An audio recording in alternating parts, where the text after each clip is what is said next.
माझी आनंदे आवडीने. प्रस्तुत प्राप्त प्रसंगी हरी कीर्तन रूपी सेवे करता घेतलेला अभंग.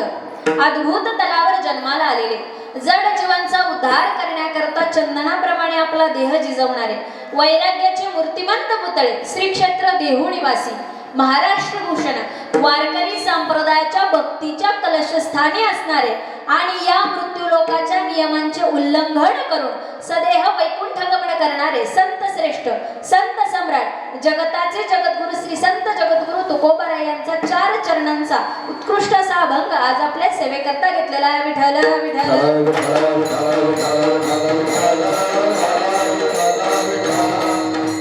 ज्यांचा अभंग सेवेकरता घेतला ते जगद्गुरु संत तुकोबाराय कोण होते? आपले कोणी लागत होते का? काका, मामा, आजोबा, पंजोबा, खापर पंजोबा? नाही, परंतु ते जगद्गुरु आहे. म्हणजे संपूर्ण जगताचे असणारे गुरु की ज्यांची स्थिती म्हणजे काय तर शिंक जांभळी खोकला इतुकाची वेळ वाया गेला अशी ज्यांची जीवनचर्या होती की जगद्गुरु तुकोबारायांच्या नावाचा इतका दरार आहे. बघा, काही लोकांच्या नावाचा फार दरार असतो. त्यांचं नाव घेतलं की काम म्हणत असतं. तुकाराम तुकाराम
खूप सुंदर.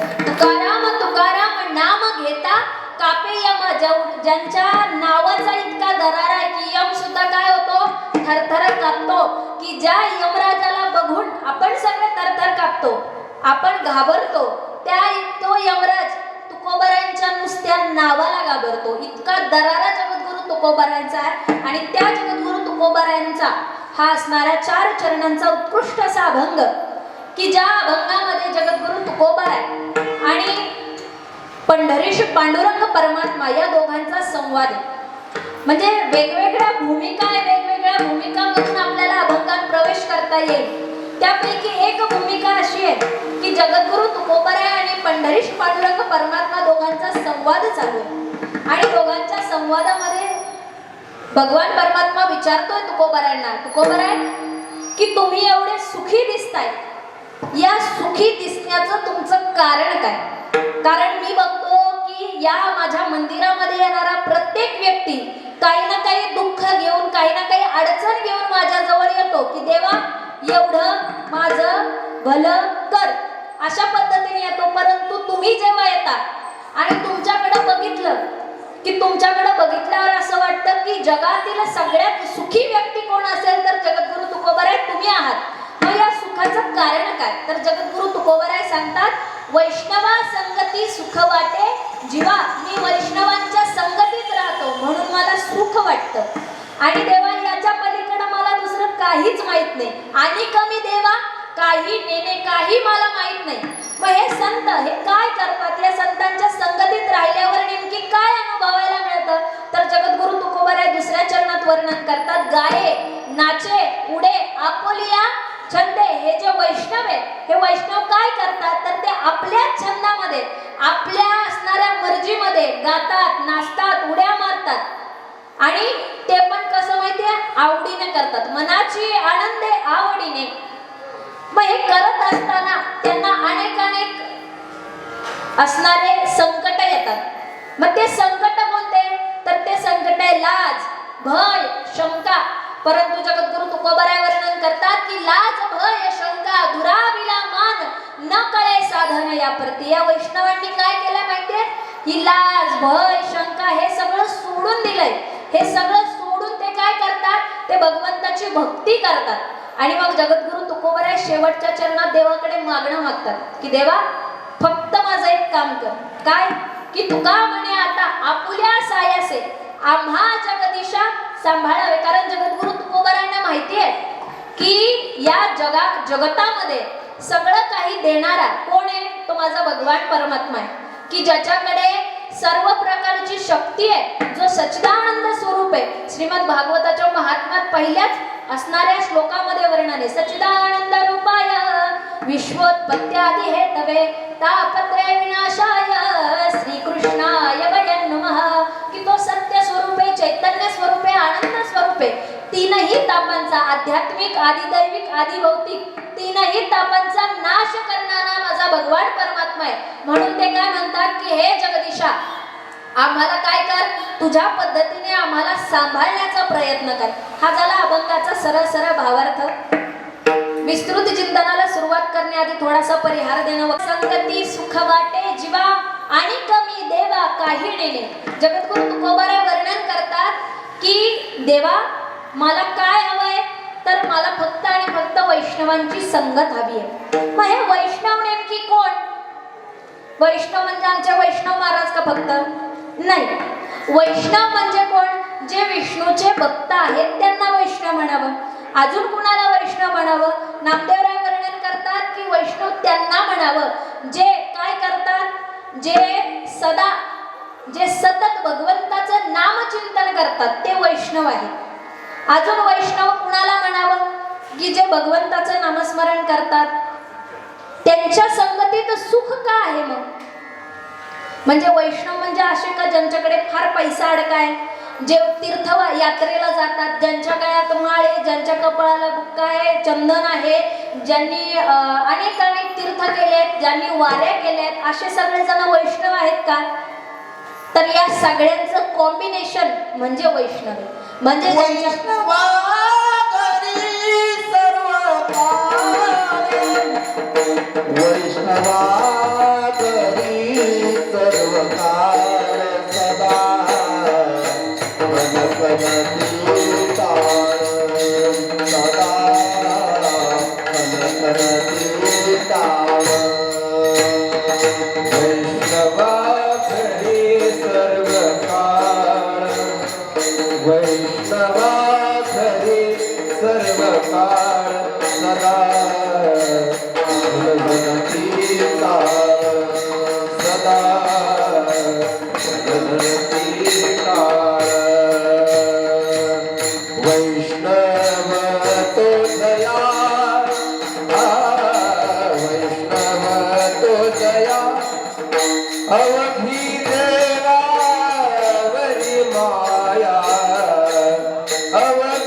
महाराज वा महाराज अगदी म्हणजे बघा आजकालच्या नव्या पिढीमध्ये मॅशअप एक नावाचा प्रकार आहे की अनेक गाणी एकत्र करून ते म्हणतात.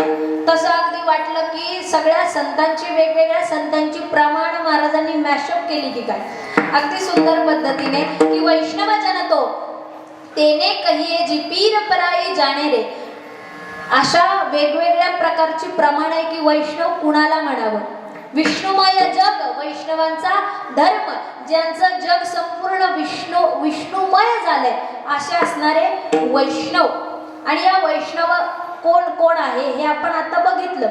मग या वैष्णवांच्या संगतीत सुख का बरं आहे. सुख सुख म्हणजे नेमकी काय.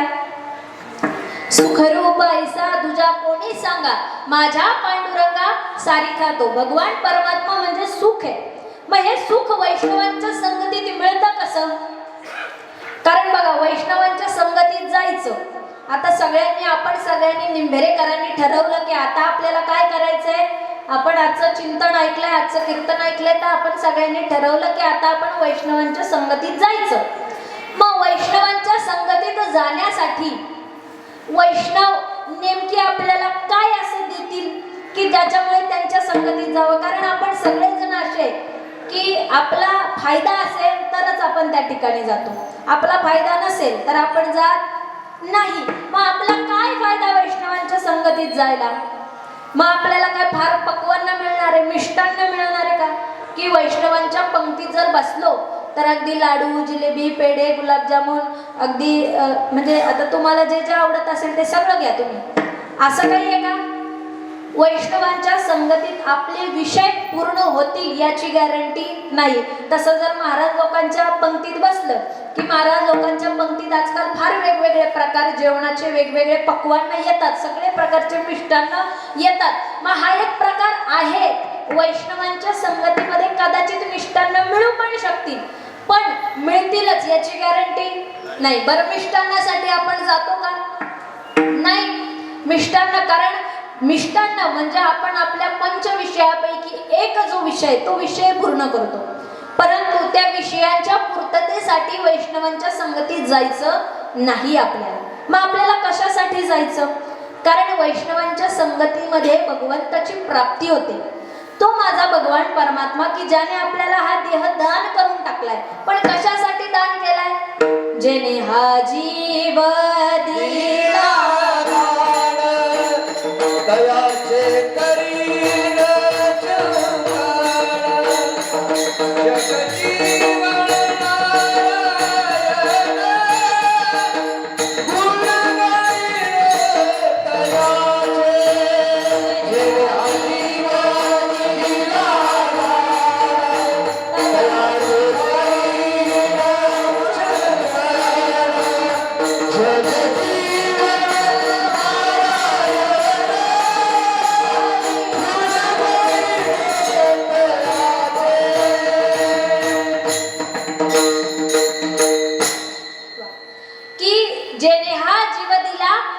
दान देऊन टाकलाय. कशासाठी. कारण आपण त्याचं भजन करावं म्हणून. मग भजन केल्याने काय प्राप्त होतं. तर भजन केल्याने सुख प्राप्त होतं. कोणत्या प्रकारचं सुख प्राप्त होतं. कारण सुखाचे अनेक प्रकार आहेत. शास्त्रामध्ये सुखाचे काही ठिकाणी 4 प्रकार सांगितले. त्यातलं पहिलं सुख आहे ते म्हणजे स्वैर सुख. म्हणजे नको ते खाण्यात, नको ते बघण्यात, नको ते करण्यात, नको ते पिण्यात जे सुख असतं त्याला स्वैर सुख म्हणतात. ज्ञानोबा वर्णन करतात. अपेयाचे पाने अखाद्याचे भोजने स्वैर श्री सन्निधाने होय जे सुख. की अपेयाचे पाने अखाद्याचे भोजने स्वैर श्री सन्निधाने होय जे सुख. जे खाऊ नये ते खातो, जे पिऊ नये ते पितो, जे करू नये ते करतो. याच्यामधून जे जे सुख प्राप्त होतं याला स्वैर सुख म्हटले. दुसरा प्रकार सांगितलाय ते म्हणजे विहित सुख. विहित सुख म्हणजे काय. योग्य खाणं, योग्य पिणं, योग्य विषय सुख भोगण्यात जे सुख आहे त्याला विहित सुख म्हटलं. त्यानंतर तिसरा प्रकार सांगितला सुखाचा. तो तिसरा प्रकार सुखाचा आहे तो म्हणजे आवृत्त सुख. हे सुख दिव्य सुख आहे. हे सुख स्वर्गातील देवदेवतांना मिळतं. कुणाला मिळतं? स्वर्गातील देवदेवतांना. पण त्याच्यात एक पण काय आहे? ज्ञानोबराय वर्णन करतात. मग आता या पुण्याची पावटी सरे, सवे इंद्रपणाची उटी उतरे, आणि येऊ लागा ते माघारे मृत्यू लोका.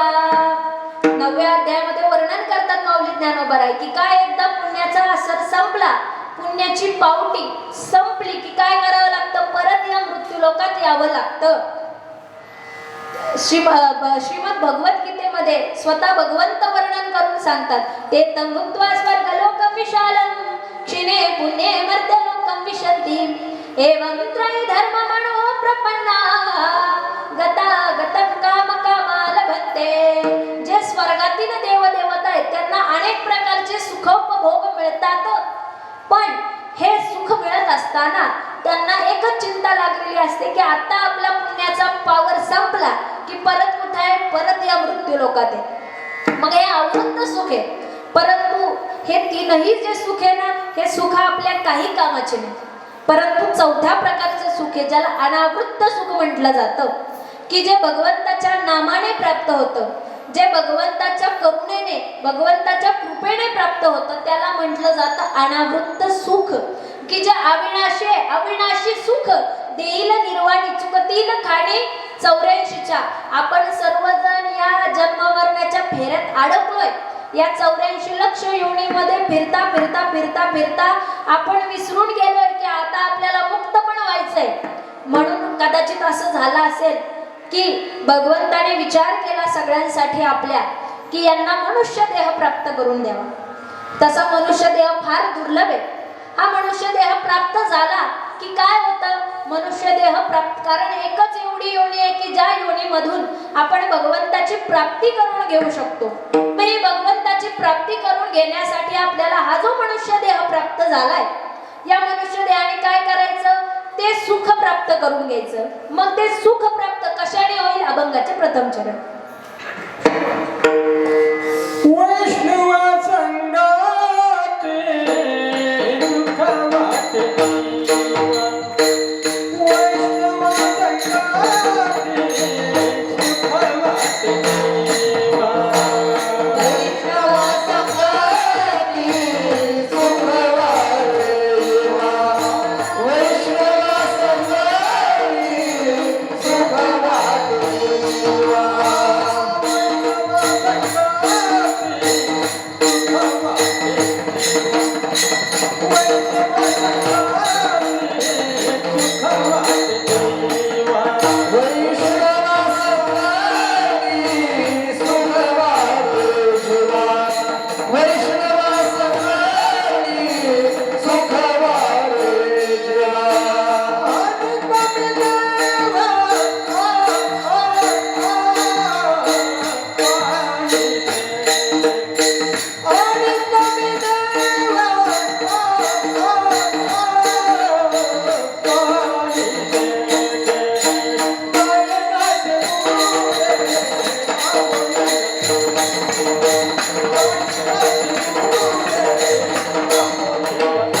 वैष्णव संगाते सुख वाटे.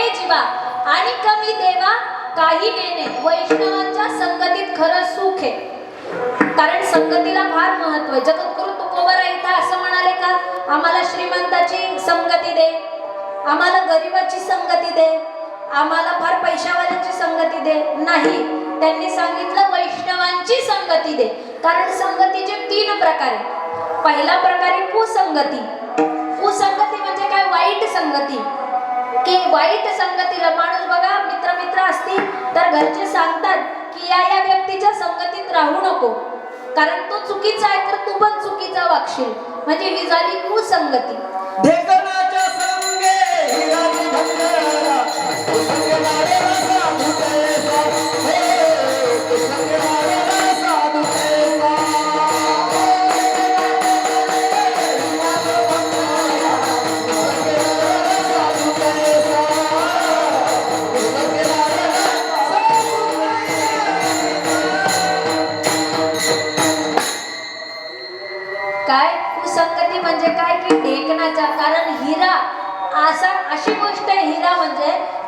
कशानेच लवकर कापल्या जात नाही.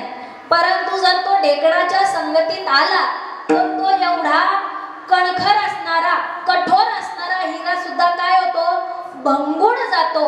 इतकी पावर कशाची आहे, कुसंगतीची आहे. म्हणून संत सांगतात की कुसंगतीमध्ये राहू नका. मग दुसरा प्रकार आहे संगतीचा, ती म्हणजे विसंगती.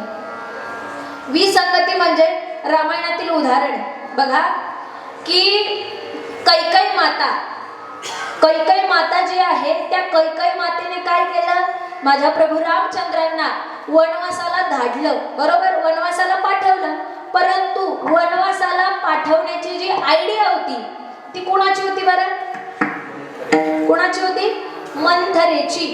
त्या मंथरेची ती आयडिया असल्यामुळं तो जो असणारा व्हायरस आहे, मी एक प्रकारे व्हायरस आहे की तो जो व्हायरस आहे तो कुणाच्या डोक्यामध्ये गेला, कैकई मातेच्या डोक्यामध्ये गेला. आणि कैकई मातेलाही वाटलं की आपण काय करावं, आपला जो मुलगा आहे भरत राजा, या भरत राजाला आपण राज्य द्यावं आणि कुणाला वनामध्ये पाठवावं, प्रभू रामचंद्रांना वनामध्ये पाठवावं असा विचार केला.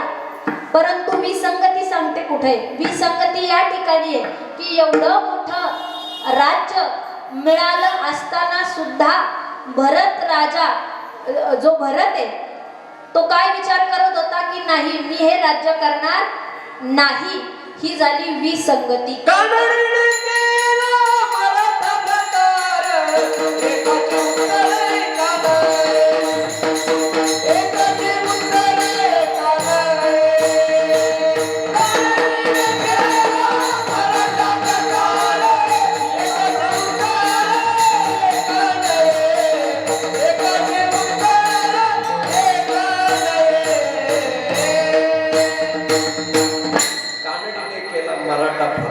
एकाच्या उत्तर एका नाही, बरोबर. तर मग काय झाली, ही विसंगती झाली, बरोबर, ही विसंगती झाली. आणि तिसरा प्रकार तो म्हणजे सत्संगती.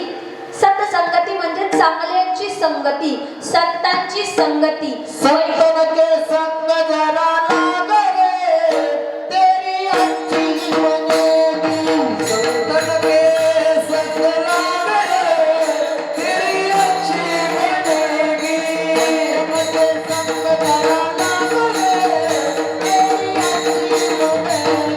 संग जरा लाग रे, तेरी अच्छी बनेगी. संतन के संग लाग रे, तेरी अच्छी बनेगी. अच्छी बनेगी तेरी प्यारी बनेगी. अच्छी बनेगी तेरी किस्मत जगेगी. अच्छी बनेगी तेरी किस्मत जगेगी.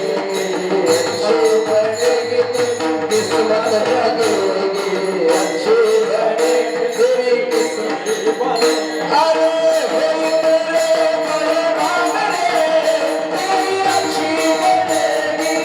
सपने में बड़ा राग रे, तेरी अच्छी बनेगी.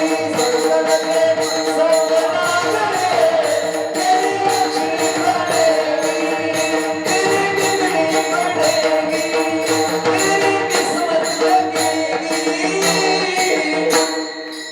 संतन के संग लाग रे, तेरी अच्छी बनेगी, अच्छी बनेगी तेरी बिगड़ी बनेगी, अच्छी बनेगी तेरी बिगड़ी बनेगी. संतन के संग जरा लाग रे, तेरी अच्छी बनेगी. संतांच्या संगतीत आपण गेलो की आपली जी नाव आहे ती पार झाल्याशिवाय राहणार नाही. मग अशी नाव पार करण्यासाठी संतांची संगत असावी.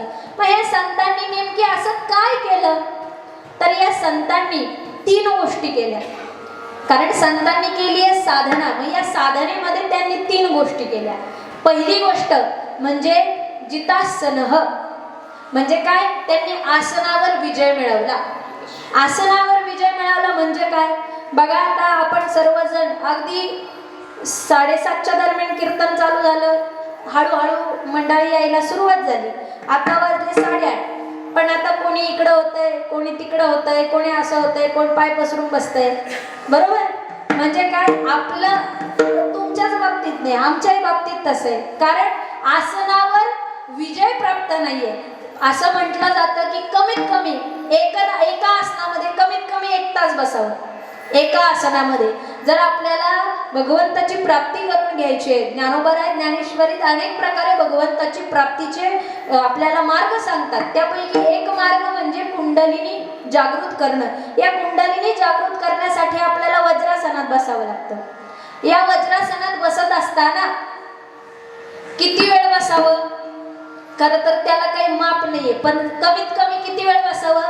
1 तासभर तरी. मग आपण बसू शकतो की नाही? आता आपण ज्याचा त्यांनी स्वतःचं ऑब्झर्वेशन स्वतः करायचं, स्वतःचं परीक्षण स्वतः करायचं. परंतु त्यांनी साधना करावी, भगवंताची प्राप्ती करावी म्हणून काय करावं? तर आपल्या आसनावर विजय प्राप्त करावा. दुसरी गोष्ट काय करायची? जितश्वास. आपण 24 तासात अंदाजे 21,600 वेळा श्वास घेतो. किती वेळा? 21. सरासरी सांगते, कमी जास्त होतात 13,000 ते 27,000 पर्यंत कमी जास्त होतात, परंतु सरासरी आपण 21,600 वेळा श्वास घेत असतो. मग हा श्वासावर सुद्धा आपल्याला नियंत्रण असावं. आणि फक्त नियंत्रण असून जमत नाही, त्या प्रत्येक श्वासागणिक आपण भगवंताचं नाम घेणं गरजेचं आहे. काय? प्रत्येक श्वासागणिक जर आपण भगवंताचं नाम घेतलंय तर खरं म्हणावं लागेल जितश्वास, की आपण आपल्या श्वासावर विजय मिळवला. आणि तिसरा प्रकार आहे तो म्हणजे जितेंद्रिय, की आपले जे इंद्रिय आहे, की जे इंद्रिय वेगवेगळ्या कामामध्ये गुंतलेले आहे, त्या सगळ्यांना काय करावं? एकाच ठिकाणी लावावं. कालच्या ताईंनी अभंग घेतला ना, घेई घेई माझे वाचे गोड नाम विठोबाचे. जगद्गुरु तुकोबाराय सगळ्या असणाऱ्या इंद्रियांना सांगतात की तुम्ही काय करा? आपलं सगळं लक्ष केंद्रित करा. कुणावर? विठोबावर, भगवंतावर केंद्रित करा. मग हे केंद्रित करण्याचं कारण काय? काय झालं? महाभारतची रचना चालू होती. व्यास महर्षी महाभारताची रचना करत होते आणि त्या रचना करत असताना त्यांनी एक श्लोकाची निर्मिती करत असताना त्यांनी सांगितलं की विद्वान असो, पंडित असो किंवा सामान्य मनुष्य असो, प्रत्येकाचा आपल्या इंद्रियांवर विजय प्राप्त झाला पाहिजे.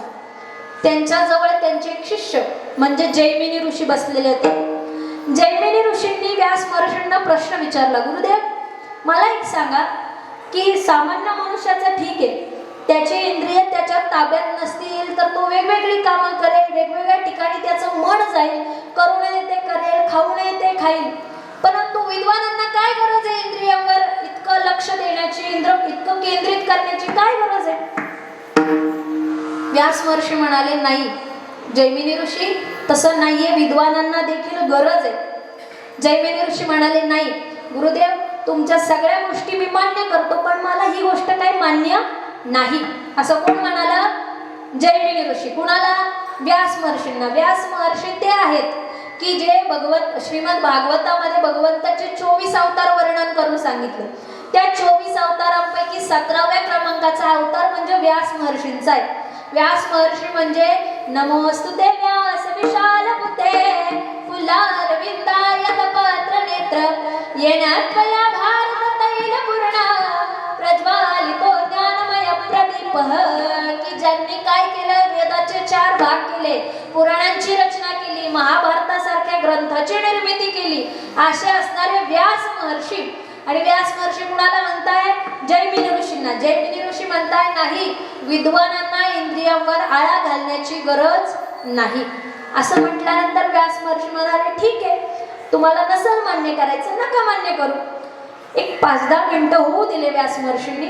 अचानक सगळीकडे विजा कडकडू लागल्या, ढग जमा झाले आणि धो धो धो धो धो धो पाऊस सुरू झाला. असा पाऊस सुरू झाला. जैमिनी ऋषी म्हणताय, आता श्रावणही नाही, भाद्रपदही नाही, कोणताच महिना नाही पावसाचा, पण तरी सुद्धा काय चालू आहे? पाऊस चालू आहे. जसा आपल्याला मे मध्ये पडला ना तसा पाऊस चालू झाला. इतका धो धो पाऊस की त्याला माप नाही. जैमिनी ऋषींनी सहज त्या पर्णकुटीच्या बाहेर डोकावलं खिडकीतून. तर त्या पर्णकुटीच्या बाहेर एक सुंदर असणारी स्त्री त्या पाण्यामध्ये भिजत होती. त्या पावसाच्या पाण्यात काय करत होती? भिजत होती. जैमिनी ऋषींना फार वाईट वाटलं की आपल्याला तरी पर्णकुटी आहे, आपल्याला पाऊस लागत नाही, पण बिचारी ती जी स्त्री आहे, ती जी नारी आहे, तिला मात्र पाऊस लागतोय, मग तिला बोलून आणावं. म्हणून घाईघाई छत्री घेऊन गेले, तिच्या जवळ गेले आणि तिला म्हणाले, हे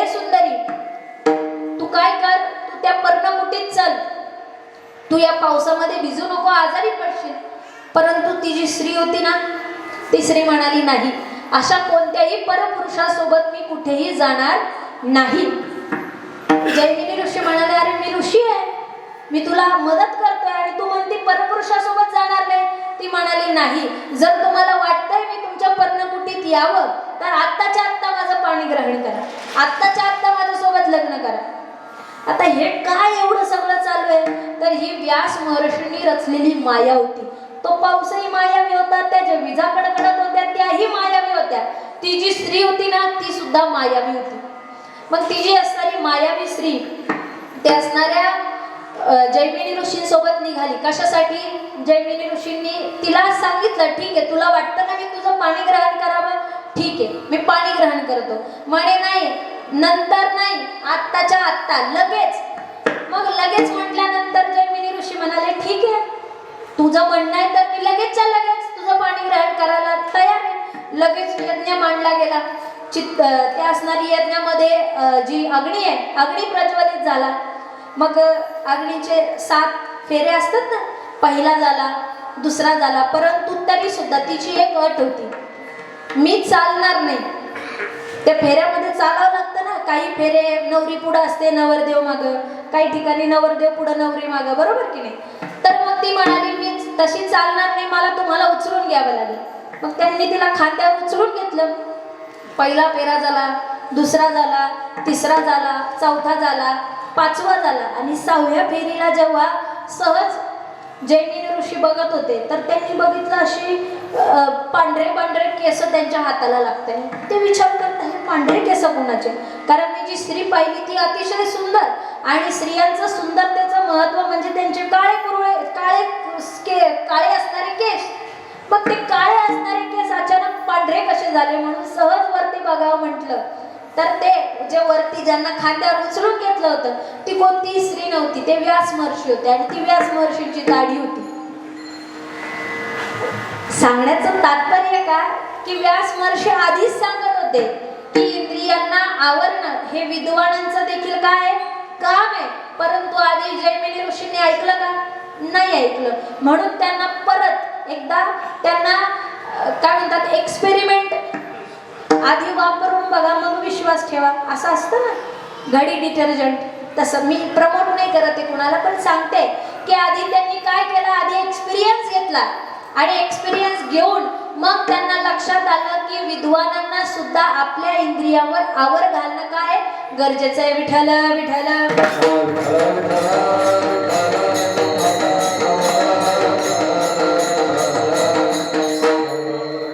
तर बघा, साधना करायची आहे, भगवंताला प्राप्त करून घ्यायचंय तर आपल्याला 3 गोष्टी कराव्या लागतात. जितासनः, जितेंद्रियः आणि जितश्वासः. या 3ही गोष्टी करणं आपल्यासारख्यांना तितकं सोपं आहे का? सोपं आहे का? नाही. सहज सोपं आहे का ते? नाही. अहो, मोठे मोठे विद्वान सुद्धा, त्यांना सुद्धा हे सोपं नाहीये. मग आपण तर सामान्य मनुष्य आहे, मग आपल्याला कसं शक्य आहे? मग म्हणून जगद्गुरु तुकोबाराय देवाकडे जातात. देवाकडे गेल्यानंतर देवाचं दर्शन घेतात. देवाचं दर्शन घेऊन एका ठिकाणी थांबतात. का माहितीये? कारण देवाने त्यांना थांबवलं होतं. देव त्यांना म्हणाले, जगद्गुरु तुकोबाराय तुम्ही थांबून राहा, मला एक तुम्हाला प्रश्न विचारायचा. बराच वेळ झाला, 1 तास झाला, 2 तास झाले, अगदी 3 तास व्हायला आले, तरी सुद्धा देव काय त्यांना काही बोलेना पण आणि काही सांगेना पण, काही विचारेना पण. शेवटी कंटाळून तुकोबारायच पुढे गेले. तुकोबाराय देवाला म्हणाले, देवा अरे मी बघतोय केव्हाचं मला थांबून ठेवलंय, केव्हाचं थांबून ठेवलंय, कशासाठी थांबवलं? म्हणे एक प्रश्न विचारायचा. म्हणे मग विचारा ना पटकन, कशाला एवढी वाट बघताय? म्हणे मला खरं खरं सांगा, तुम्ही जे नेहमी मागतात, वैष्णवा संगती सुख वाटे जिया, की वैष्णवांच्या संगतीत सुख आहे, वैष्णवांची संगत दे, संतांची संगती, संतांची संगत मागतात, नेहमी मागतात, वेळोवेळी मागतात. कशासाठी मागतात बरं? मग त्यांनी सांगितलं की हे जे वैष्णव आहेत ना, हे वैष्णवांच्या संगतीत इतकं सुख प्राप्त होतं, इतकं सुख प्राप्त होतं. आणि का बरं एवढं सुख प्राप्त होतं? अभंगाचे 2य चरण. गगनाचे मुरे आपोलिया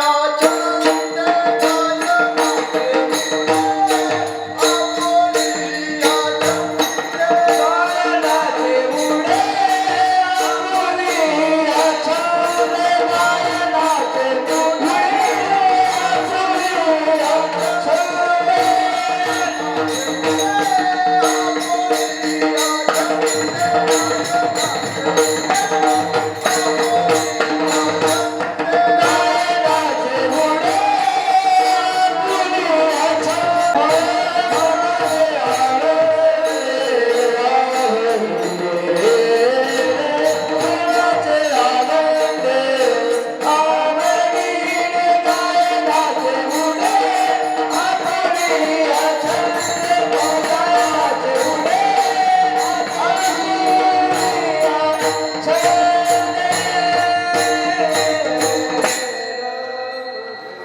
गाये नाचे उडे आपुलिया छंदे मनाची आनंदे आवडीने. कारण हे जे सगळे वैष्णव आहे, हे वैष्णव काय करतात तर हे गातात, हे नाचतात, हे उड्या मारतात. कशात? आपल्या छंदामध्ये. आपल्या छंदाला धरून ते काय करतात? गातात, नाचतात, उड्या मारतात. मग प्रत्येकाला गाता येतं का हो? प्रत्येकाला गाता येतं का? आता हे सगळे महाराज मंडळी किती दिग्गज महाराज मंडळी सुंदर गायन करतात, पण प्रत्येकाला गाता येईलच अशी गॅरंटी आहे का? मग त्यांनी काय करावं? मग त्यांनी देवाचं नाव घेऊच नाही का? मग ते वैष्णवांच्या संगतीत जाऊ शकत नाही का? त्यांना भगवंताची प्राप्ती होणार नाही का? तर होणार. कारण गाणं म्हणजे जगद्गुरु तुकोबार आहे, जिथे आम्ही सरगम, आलाप, आरोह, अवरोह, राग वगैरे वगैरे जेवढं काही आम्ही म्हणतो, एवढं सगळं मांडणं याचाच अर्थ गाणं असा होत नाही. या ठिकाणी जगद्गुरु तुकोबार आहे. गाणं म्हणजे कशाला म्हणतात? गायन करणं कशाला म्हणतात? की जे वैष्णव म्हणतात, काय म्हणतात वैष्णव? समजा वैष्णवांनी म्हटलं रामकृष्ण हरी, तर आपण त्यांच्या माग माग काय म्हणणार? म्हणा की हा. जर वैष्णव म्हणाले राधे राधे, तर काय म्हणावं? वैष्णव म्हणाले विठ्ठल विठ्ठल, आपण काय म्हणावं? म्हणजे जे काही वैष्णव म्हणताय ते आपण मागे मागे त्यांच्या म्हणणं, याला काय म्हणतात? गायन. म्हणजे तुम्हाला सगळ्यांना गाता येतं की नाही? मग आपण वैष्णवांच्या संगतीत जाऊ शकतो की नाही जाऊ शकत? जाता येईल. दुसरे सांगतात नाचे. नाचायचं कुणाला येत नाही नाचता? सगळ्यांना येतं. अहो संसार हा सगळ्यांना नाचवतोय. काय करतोय? सगळ्यांना त्याच्या तालावर नाचवतोय. मग जर आपण संसाराच्या तालावर नाचू शकतो, तर आपण कीर्तनात नाचू शकत नाही का? नाचू शकतो की नाही? नाचू कीर्तनाचे रंगी, नाचू कीर्तनाचे रंगी, नाचू कीर्तनाचे रंगी, नाचू कीर्तनाचे रंगी.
नाचू कीर्तनाचे रंगी ज्ञान दीप लावू जगी, असं संत म्हणून जातात की फक्त नाचायचं आहे का? तर नाही.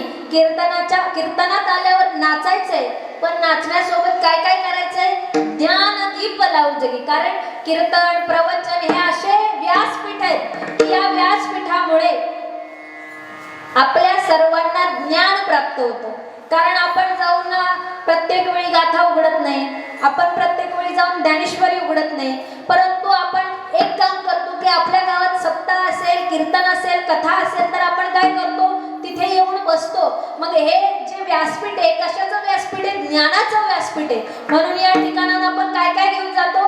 ज्ञानही घेऊन जात असतो. मग हे ज्ञान घेऊन जात असताना काय होतं, काही काही संकट येतात, काही दुष्ट गोष्टी आपल्यावर प्रभाव करत असतात. त्या दुष्ट असणाऱ्या गोष्टी कोणत्या माहिती आहे? कोणत्या? जगद्गुरु तुकोबऱ्या तिसऱ्या चरणात सांगितलं. लाज भय शंका दुर्विला माना, लाज भय शंका दुर्विला माना, हे लाज भय शंका दुर्विला माना, लाज भय शंका दुर्विला माना, लाज भय शंका दुर्विला माना, लाज भय शंका दुर्विला माना, लाज भय शंका दुर्विला माना, लाज भय शंका दुर्विला माना, नाते साधना या पराते, नाते साधना या पराते, गायनाचे उडे आपुली असंते, गायनाचे उडे आपुली असंते, करे साधना या पराते, करे साधना या पराते, गायनाचे उडे आपुली असंते, गायनाचे उडे आपुली असंते, लाज भय शंका दुर्विला माना, नकळे साधना या पराते, नकळे साधना या पराते, लाज भय शंका दुर्विला माना, नकळे साधना या पराते, नकळे साधना या पराते.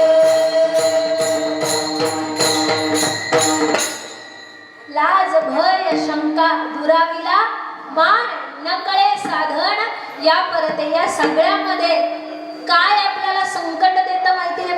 की कधी कधी आपल्याला लाज वाटते. काय, मला कोणी बघितलं तर मी कशी नाचते, मी कशी पावले खेळते, मी कसं गायन करते, यामध्ये काय वाटतं? लाज वाटते. कधी कधी भय वाटतं. पण खरं भय कशाचं वाटलं पाहिजे? भय खरं कशाचं आहे? की कधीही काळ येऊन घालेल हे खरं भय. परंतु आपल्याला ते भय वाटण्यापेक्षा जास्त हे भय वाटतं की मला जमलं नाही तर, किंबहुना मला कोणी पाहिलं तर मला काय म्हणेल, असं भय जास्त वाटतं. आणि तिसरी गोष्ट म्हणजे शंका. शंका कुणावर हो? शंका कधी कधी आपल्याला संतांवर येते, शंका देवावर येते. आता देवावर शंका घेणारे फार येतात. अनेक लोक म्हणतात की आम्ही देवाला मानतच नाही. काय म्हणतात? देवाला मानतच नाही. एका विद्यापीठामध्ये काय झालं, एक फार मोठं असणारं व्याख्यान होतं. त्या व्याख्यानाचा विषय होता की देव जो आहे तो नाहीये, या जगामध्ये देव नाहीये, असं त्या व्याख्यानाचा विषय होता. ते व्याख्याते आले अगदी, कारण असे वेगवेगळ्या प्रकारचे असे नाही का, असं म्हणतो चुकीच्या गोष्टी जर असतील तर अनेक लोक ऐकायला येतात. मग अगदी हॉल असा एकदम खचाखच भरलेला, आणि त्या हॉलमध्ये त्यांनी अगदी तर्क वितर्क लावून अनेक वेगवेगळ्या प्रकारचे पुरावे देऊन हे लोकांना सांगितलं की काय, की या जगामध्ये देव नाही. सांगितलं कोणी? व्याख्यात्याने. व्याख्यान संपलं. व्याख्याते जेव्हा खाली आले तेव्हा काही लोक त्यांची मुलाखत घ्यायला गेले. तुम्ही एवढं अगदी विश्वासाने ठामपणे म्हणताय की देव नाहीये, तर मग देव नाहीये तर मग तुम्हाला काय वाटतं की तुम्ही हे जीवन जगत असताना तुम्हाला काय काय प्राप्त होईल न होईल? कारण सगळेजण म्हणतात की देवाच्या कृपेशिवाय काही प्राप्त होत नाही. पण तुम्हाला कसं वाटतं की देवाच्या कृपेशिवाय काही प्राप्त होत नाही? ते म्हणाले नाही, असं मला बिलकुलही वाटत नाही. कारण मला आतापर्यंत हेच वाटत आलंय, जे काही दिलंय ते मला देवानेच दिलंय. आणि व्याख्यान कशावर होतं? देव नाही. आणि तो काय म्हणाला? देवाच्या कृपेशिवाय मला काहीही माहीत नाही. म्हणजे सांगण्याचं तात्पर्य काय की देव नाही असं म्हणणार जण आहेत, भगवंतावर शंका घेणारे अनेक जण आहेत, संतांवर शंका घेणारे अनेक जण आहेत. ते म्हणतात की संतांनी असं काय मोठं लिहून ठेवलंय, काय मोठं करून ठेवलंय. जर अशी शंका नामदेवरायांना आली असती तर बरं. बघा, नामदेवरायांच्या जीवनातला प्रसंग सगळ्यांना माहिती आहे की जेव्हा एक दिवस नैवेद्य देण्यासाठी त्यांचे वडील नव्हते, म्हणून आईने काय सांगितलं, जा बाळा देवाला नैवेद्य देऊन ये, देवाला नैवेद्य खाऊ घालून ये.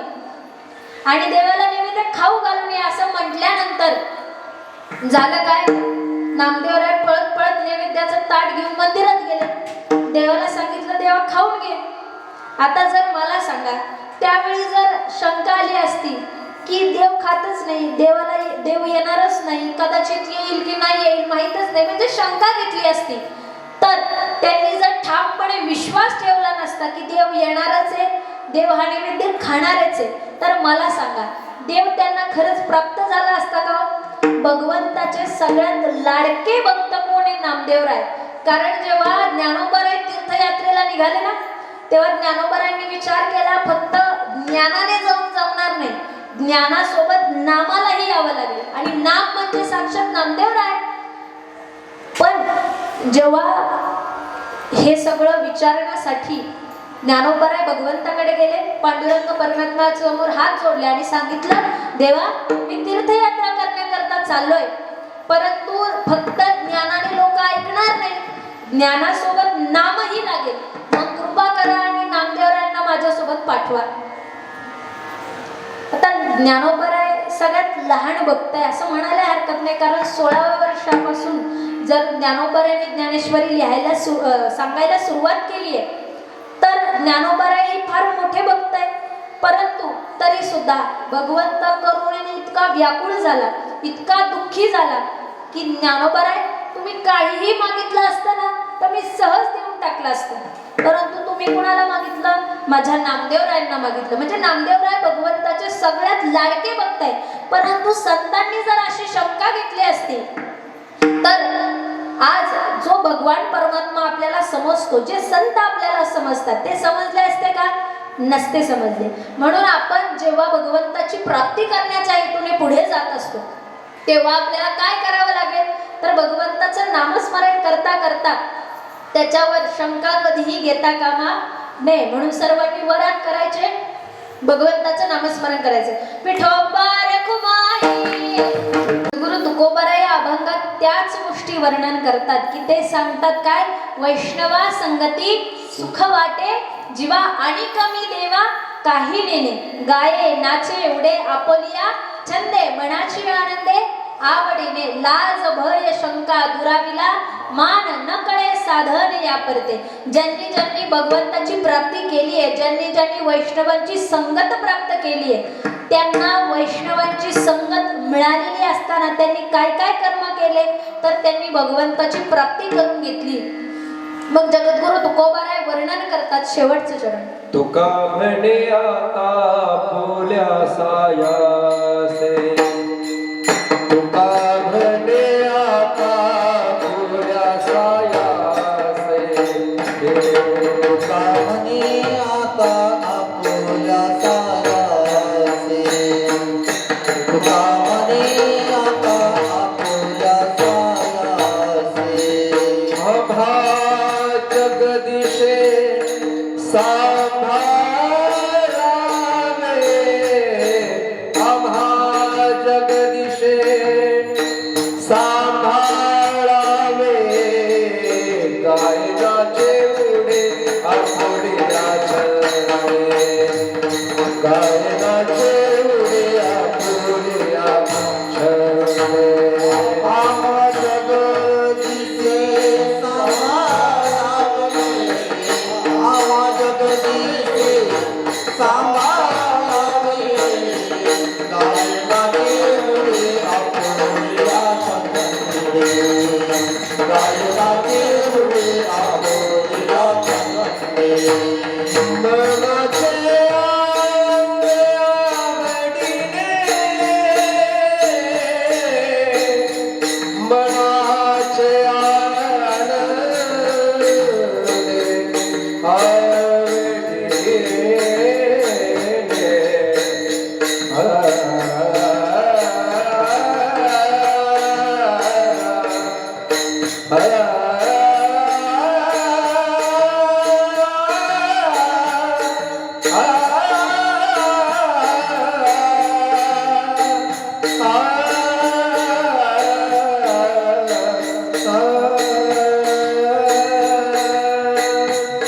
मनाचे आनंदे मनाचे आनंदे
मनाचे आनंदे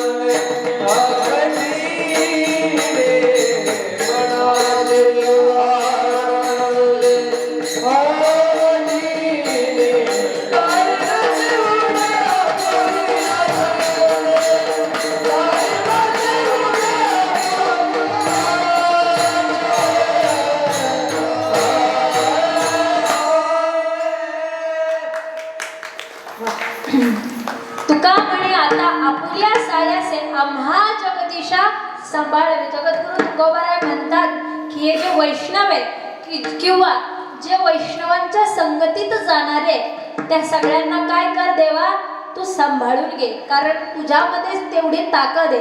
कर्तुम अन्यथा कर्तुम शक्ती कुणाकडे आहे? त्या माझ्या भगवान परमात्माकडे.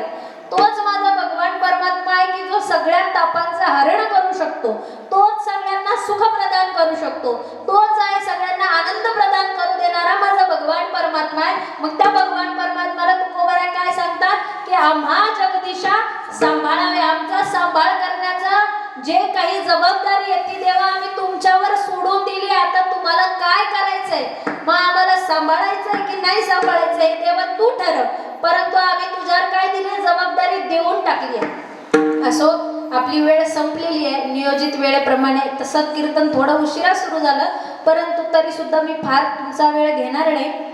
जर काही चुकलं असेल तर बुद्धीचे दोष समजून, कुणाची बहीण कुणाची मुलगी समजून माफ करा. आणि जे काही योग्य असेल ते गुरुवर्यांच्या मुखातून ऐकलेले आहे, जे गुरुवर्यांच्या जवळ जाऊन शिकलेली आहे, जे काही ज्ञानार्जन केलंय तेच तुमच्या समोर मांडण्याचा प्रयत्न केलाय. करविले तेसी केली कटकट, बरे की वाईट देव जाणे, तरी न्यूनते पुरते अधिकते सरते, करून घ्यावी तुमते विनोते असे. झालेली सेवा भगवंताच्या चरणी तुम्हा सर्व मायबापांच्या चरणी अर्पण करते आणि सेवेला पूर्ण विराम देते. ज्ञानेश्वरा